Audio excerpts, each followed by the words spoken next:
जिल्हा उद्योग केंद्राने उद्योग भवन या संस्थेला जी नोटीस बजावलेली आहे, मला असं वाटतं की उद्योग भवन ही संस्था त्याचं उत्तर जिल्हा उद्योग केंद्राला देईल. आणि आपण हे लक्षात घेतलं पाहिजे की उद्योग भवन ही जी सहकारी औद्योगिक संस्था आहे ही काय आजची नाही आहे. ही 1980च्या दशकातली संस्था आहे आणि मग जवळपास 4 दशकाहून अधिक कालावधी आता ओलाटला आहे. त्यामुळं नेमकं आज कुठला प्रश्न उद्भवला आहे या संदर्भामध्ये आता जिल्हा स्तरावर, शहर स्तरावर चर्चा होईल आणि त्यात कायदेशीर मार्ग हा काढण्याचा प्रयत्न असेल. या पत्रामुळे सर इथले जे व्यावसायिक आहेत ते संभ्रमात आहेत आणि भीतीचं वातावरण त्यांच्यामध्ये निर्माण झालं. नाही, मी व्यावसायिकांना आश्वस्त करू इच्छितो की घाबरण्याचं कुठलंही कारण नाही. कारण जे व्यावसायिक आहेत ते कायद्याच्या चौकटीत राहूनच व्यवसाय करतायत. समजा ज्या परवानग्या त्यांना आजवर मिळाल्या त्या शासन स्तरावरच मिळालेल्या आहेत, मग त्या राज्य सरकारनं दिल्या असतील, त्या महानगरपालिकेनं दिल्या असतील. त्यामुळं मला असं वाटतं की याच्या खोलात जाणं आवश्यक आहे. एखादी अनियमितता जिथं असेल, एखाद्या ठिकाणी कायद्याचं उल्लंघन झालं असेल तर त्याच्यावर कारवाई होईल. मात्र मूळ मुद्दा असा आहे की जे कोट भाडेकरू आहेत, म्हणजे बुक सेंटर आहे, झेरॉक्स सेंटर आहे, हॉटेल आहे, ते परेशान आहेत. पण जे 63 प्लॉट धारक आहेत ते कुठेही त्यांचं मत सांगत नाहीत. संस्था त्यांच्याबद्दल ते जी नोटीस संस्थेला आली की संस्था त्याचं मत मांडत नाहीये. त्यांनी फक्त सर्वसामान्य व्यावसायिक झालाय. नाही, संस्थेला जी नोटीस आली आहे, संस्था त्याचं उत्तर जिल्हा उद्योग केंद्राकडे सादर करेल. साधारणतः मला असं वाटतं त्यांना अवधी सुद्धा दिला असेल. आणि लोकप्रतिनिधी म्हणून आमची ही भूमिका आहे की इथं ज्या काही अडचणी आहेत किंबहुना जे प्रश्न आज उद्भवलेले आहेत ते कायद्याच्या चौकटीमध्ये राहून आपल्याला कसे सोडवता येतील यासाठी आम्ही प्रयत्नशील असणार आहोत. आरोप असाही होता की ज्या कारणासाठी ही सगळी जमीन आवडणूक करण्यात आली होती त्या पद्धतीचे उद्योग या ठिकाणी उभारले नाहीत, पण तेच उद्योग उभारले आणि त्यातून हा सगळा पेच निर्माण झाल्याचं बोललं जातं. नाही, हे खरं आहे की ही संस्था, या संस्थेला सुरुवातीला उत्पादनासाठी हे भूखंड देण्यात आले होते, पण आता ते 80च्या दशकामध्ये देण्यात आले होते. त्याच्यानंतर उद्योग याची परिभाषा सुद्धा बदलली. आता शहराच्या हद्दीमध्ये सुद्धा कुठले उद्योग सुरू असावेत किंवा नसावेत याचे सुद्धा नियम आता अलीकडे आलेले आहेत. त्यामुळं मला असं वाटतं की एखाद्या व्यावसायिकाला किंवा व्यवसायाला इथं जर परवानगी मिळाली असेल आणि त्या परवानगीच्या आधाराने तो व्यवसाय किंवा पेशा इथं सुरू असेल तर मला असं वाटतं जे व्यवसाय करतायत, पेशा करतायत, त्याच्यामध्ये त्यांचा फारसा दोष आहे असं मी मानत नाही.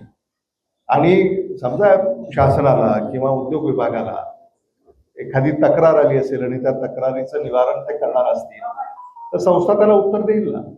सर, या भूखंडामध्ये ज्यावेळेस लेआउट पडत होतं त्यावेळेस ग्रीन बेल्ट आरक्षित करण्यात आला होता, पण ग्रीन बेल्ट आता नाही, त्या ठिकाणी बांधकाम झालेलं आहे.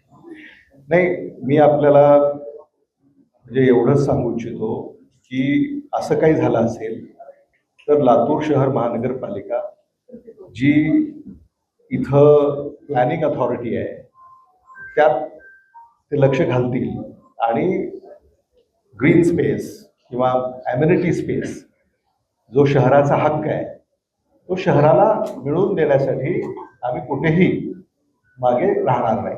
पण आजची चिंतन बैठक तुम्ही बोलवली आहे, नेमकं काय आता निश्चित होणार आहे व्यापाऱ्यांना इथल्या? मला इथल्या घटकांचं ऐकून घ्यायचंय. त्यासाठी मी आणि माझे सगळे सहकारी इथं आज आलेले आहोत. नीट पेपर फुटी प्रकरण हे दुर्दैवी आहे.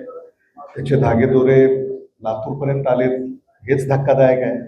या धक्क्यातून अनेक जण अजून सावरलेले नाही आहेत. पण मी माझ्या सामाजिक माध्यमांवर जे मत मी व्यक्त केलं तिथेही मी म्हटलं की एखाद्यानं जर गुन्हा केला तर समाज गुन्हेगार होत नाही. आणि म्हणून मला असं वाटतं की म्हणजे सगळ्यांनाच त्या चष्म्यातनं जर आपल्याला आपण पाहायला सुरुवात केली तर ते थोडंसं अन्यायकारक होतं. लातूर पॅटर्न, लातूरचं हे जे काही वैशिष्ट्य किंवा गुणधर्म आहे तो अशा एका म्हणजे अडचणीमुळं किंवा एखाद्या अशा कृत्यामुळं त्याची हानी होणार नाही याची दक्षता आपल्या सगळ्यांना घ्यायची आहे. पण लातूर पॅटर्न हा अनेक शिक्षण संस्थांनी डेव्हलप केलाय. हा ट्युशनचा पॅटर्न होता, त्या पॅटर्न मधला असा प्रकार झाला आणि त्याला लातूर पॅटर्नशी जोडलं जात आहे. हे मोठं दुर्दैव आहे. त्याबद्दल काय सांगा? लातूर पॅटर्न हा शिक्षणाचा पॅटर्न आहे आणि लातूरमध्ये महाविद्यालयांनी हे यश सुरुवातीला संपादन केलं आणि त्याच्यानंतर मग शिकवण्या या सुद्धा या ठिकाणी सुरू झाल्या. म्हणजे अगदी शालांत विद्यार्थी यांच्या सुद्धा शिकवण्या इथं घेतल्या जातात आणि महाविद्यालयीन विद्यार्थी यांच्याही शिकवण्या इथं घेतल्या जातात. लातूर आता कोटा अशी तुलना अलीकडच्या काळामध्ये सुरू झाली होती आणि मला लातूर पॅटर्नचा अभिमान आहे. कारण देशातल्या ज्या सगळ्या परीक्षा आहेत तिथं जितक्या संख्येनं लातूरून विद्यार्थी उत्तीर्ण होतात तितक्या संख्येनं या देशातल्या कुठल्याही शहरात विद्यार्थी उत्तीर्ण होत नाहीत. मला असं वाटतं हे लातूरचं वैशिष्ट्य आहे आणि आज त्याला दृष्ट लागते आहे. हे थोडंसं वेदनादायी आहे आणि म्हणून त्यातून बाहेर कसं पडायचं यासाठी आज आम्ही इथे एकत्रित आलेले आहोत. राजकारण असं वाटतं, राजकारण हा विषय येतो. या कारणांमुळे दृष्ट लागती जी कारण त्याला कारणीभूत ठरता येत ज्या गोष्टी त्याचा काही त्याच्यावर काही उपचार करावे लागतील की नाही, त्याच्यावर काही विचार करावा लागणार आहे की नाही. याच्यामध्ये पेपर फुटी प्रकरण आता देशामध्ये दुर्दैवानं या व्यवस्थेमध्ये कुठं काय बिघाड झालाय मला माहिती नाही, पण अनेक पेपर फुटले. त्यात मला काही राजकीय टिप्पणी करायची नाही, पण मला असं वाटतं पेपर फुटी प्रकरण हे अत्यंत गंभीर आहे. विद्यार्थी पालक यांच्यासाठी तर हे जीवघेणं आहे आणि म्हणून सरकारनं याच्यामध्ये आणखी कडक पावलं कशी उचलता येतील किंबहुना ज्या व्यवस्था आजपर्यंत त्यांनी राबवल्या त्यात सुद्धा त्रुटी आहेत, त्या त्रुटी आपल्याला कशा बाजूला सांगता येतील यासाठी सुद्धा म्हणजे विरोधी पक्ष म्हणून आम्ही सरकारबरोबर काम करायला तयार आहोत. राजकारण घुसले असं वाटतं का तुम्हाला? ते मला असं वाटतं ज्यांना राजकारण करायचं त्यांनी करावं, पण प्रत्येक ह्याच्यामध्ये राजकारण केलंच पाहिजे त्या मताचा मी नाही आहे. पण ज्या पद्धतीने शिवराज मोठेगावकरांचा एक व्हिडिओ व्हायरल होतोय त्यात ते सांगतात की मी काँग्रेसच्या कार्यकर्त्याबद्दलचं नाही आहे मत, ते देशमुख परिवाराचा उल्लेख करतायत, देशमुख परिवाराचा 7 जणांना कुंकू लावला असं सांगतायत जाहीर व्यासपीठावर. त्यामुळे ते तुमच्याशी जास्त कनेक्ट आहेत असं भास होतोय. त्याबद्दल काय मला?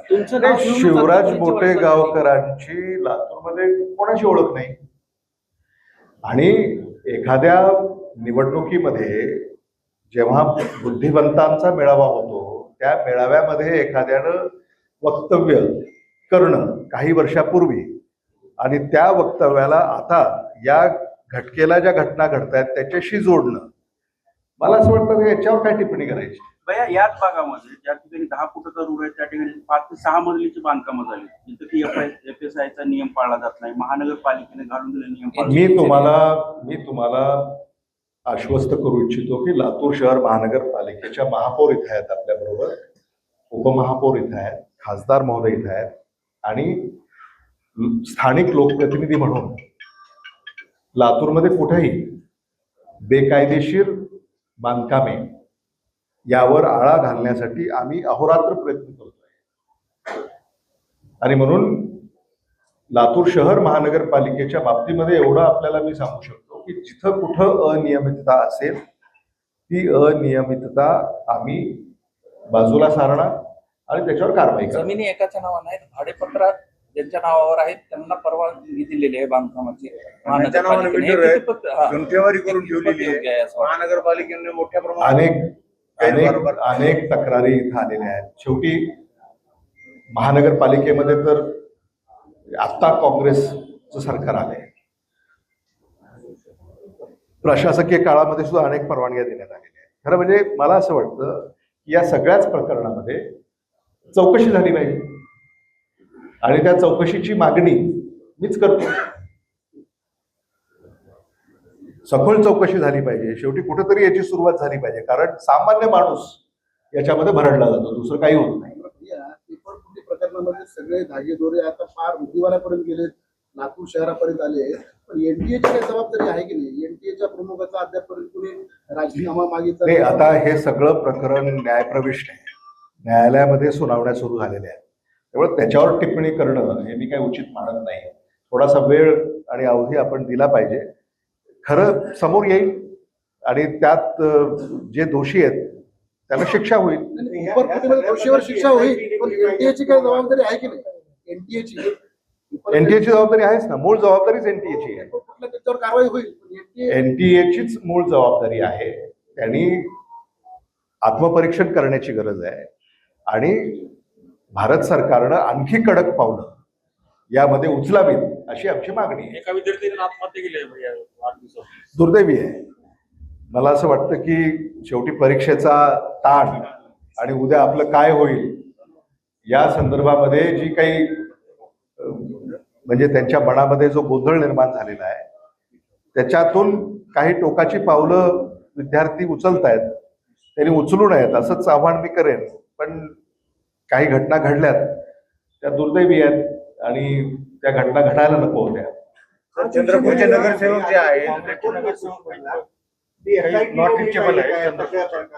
इलिगल बांधकामांची आता हा केंद्र सरकारच्या अखत्यारीतला विषय आहे. आपल्या राज्य सरकार पुरतं हो, महापालिकांमध्ये आवश्यक असेल म्हणजे एखाद्या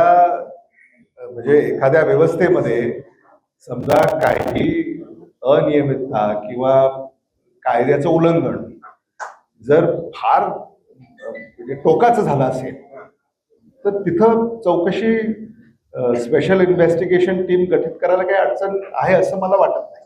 तर चंद्रपूरमध्ये नगरसेवक नॉट रिचेबल काँग्रेसचे स्थानिक स्वराज्य संस्थेचे आहे ते मी ऐकलं. मला असं वाटतं की अलीकडं राजकारणामध्ये काही करून जिंकायचं हे जे काही अट्टहास अलीकडं काही लोकांनी बाळगला आहे त्यातून हे सगळं घडतंय. मला कधी कधी प्रश्न असा पडतो की सत्ताधाऱ्यांना म्हणजे विरोधक हे ठेवायचेत की नाही हाच खरा प्रश्न पडतोय. विरोधकाला विरोधक म्हणून राहायचंय की नाही? राहायचं ना, विरोधकाला सुद्धा विरोधक म्हणून राहायचंय. पण राजकारणामध्ये लोकशाहीमध्ये जो समतोल आहे तो राखण्याची अधिक जबाबदारी सत्ताधाऱ्यांची आहे, कारण लोकांनी निवडून दिले त्यांना. समतोल राखण्याची, लोकशाहीचा समतोल राखण्याची जबाबदारी सत्ताधाऱ्यांची आहे. समजा त्यांचा दृष्टिकोन जर असा काही असेल तर मग लोकशाही कोण वाचवणार? एकीकडे राज्य सरकारमध्ये इंधनाचा स्टॉक पुरेसा आहे राज्यामध्ये आणि दुसरीकडे टंचाई दिसते, आपण ही मागणी केलेली आहे. राज्य सरकारचं हे फेक नॅरेटिव्ह आहे. इंधनाचा तुटवडा आपल्या देशात आहे हे मान्य केलं पाहिजे. याच्यावर ज्या उपाययोजना करायला हव्या होत्या त्या केलेल्या नाहीत. अनेक देशामध्ये जवळपास वर्षभराचा साठा हा साधारणतः बफर स्टॉक म्हणून ठेवण्यात येतो. भारत देशामध्ये हाच बफर स्टॉक 8 दिवसाच्या वर नाही. त्यामुळं म्हणजे आता लोकांना सगळं कळतं. त्यामुळं ते काही जरी म्हणत असले, आता मी आजच ऐकलं की सरकारकडनं असं सांगण्यात येतंय की साठे बाजार होतोय. म्हणजे हा तर संशोधनाचाच विषय आहे. मालच नाही त्याचा साठा कसा होईल? म्हणजे काय बोलावं आणि कशी दिशाभूल करावी हे सत्ताधाऱ्यांकडनं शिकलं पाहिजे. इंधन बचतीचा पंतप्रधानांनी सल्ला दिलाय, अंमलबजावणी होती असं वाटतं का तुमचं?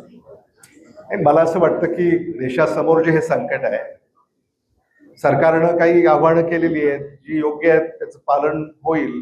पण आता काही आव्हानं अशी आहेत की त्यातून ते त्यांचं अपयश झाकण्याचा प्रयत्न करतायत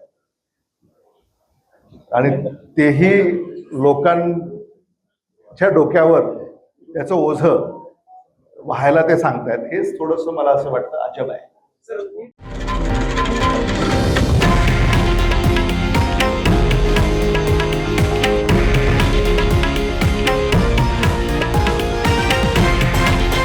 हे आहे देशातील नंबर 1 न्यूज नेटवर्क आणि आपण पाहत आहात TV9 मराठी, एकमेव.